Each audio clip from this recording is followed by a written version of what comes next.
mic sao mắc nhá, SM868.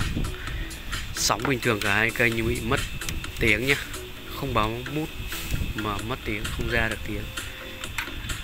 Đã qua anh em khác sửa và mất một số linh kiện ở khu vực xuất âm này. Giờ thì đã cho về zin rồi nhá. Lên 6 7 1 2 5 6 lên Gain đang để ở 50. lên 6 7 1 2 5 6 7 lên